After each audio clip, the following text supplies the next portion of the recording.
اعوذ باللہ من الشیطان الرجیم بسم اللہ الرحمن الرحیم۔ السلام علیکم بھائیوں اور بہنوں، امید ہے آپ سب لوگ اللہ تعالیٰ کے فضل و کرم سے خیریت سے ہوں گے۔ بھائیوں اور بہنوں، ماہ ذیلحج کا چاند نظر آ گیا ہے اور یہ ایسا مہینہ ہے، اتنا بابرکت مہینہ ہے، رحمت والا، حرمت والا مہینہ ہے کہ اللہ عز و جل کو عشرہ ذوالحج سے زیادہ کسی دن میں اپنی عبادت کیا جانا پسندیدہ نہیں ہے۔ سبحان اللہ، اللہ تعالیٰ کا خاص کرم ہوا ہے ہم پر کہ ہمیں وہ مہینہ نصیب ہوا ہے، وہ عشرہ نصیب ہوا ہے کہ جو اللہ تعالیٰ کو سب سے زیادہ پسندیدہ ہے۔ تو کیوں نہ ہم اس عشرہ مبارک میں اللہ تعالیٰ کو راضی کر لیں، اپنی خواہشات، اپنے مقاصد، اپنی پریشانیاں، اپنی تمنا، اپنی مرادیں، اپنی حاجتیں رو رو کر گڑ گڑا کر اللہ کے حضور سجدہ ریز ہو کر اللہ سے مانگ لیں، کیونکہ جو مہینہ، جو عشرہ اللہ تعالیٰ کو اتنا زیادہ پسند ہے، تو کیوں نہ اللہ تعالیٰ پھر ہماری اس عشرہ میں، اس رات میں اگر ہم اس سے مانگیں گے تو کیا وہ نہیں دے گا؟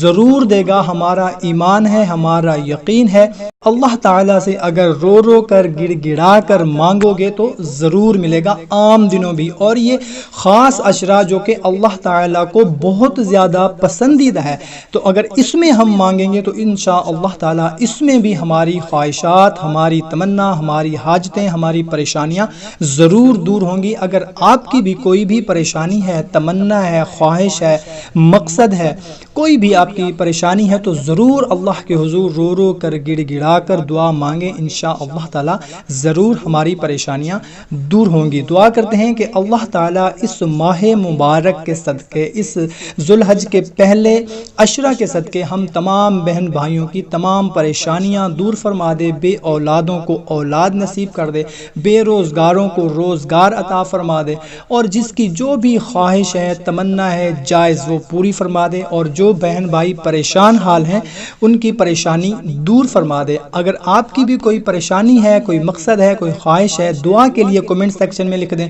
ان بابرکت راتوں میں سب مل کر دعا کریں گے۔ جب بھی دعا کریں تو تمام امت مسلمہ کے لیے دعا کریں کہ جو بھی ہمارے بہن بھائی پریشان ہیں ان کی پریشانی دور فرما، کیا پتہ آپ کے آمین کہنے سے ہماری پریشانی اللہ تعالیٰ دور فرما دے۔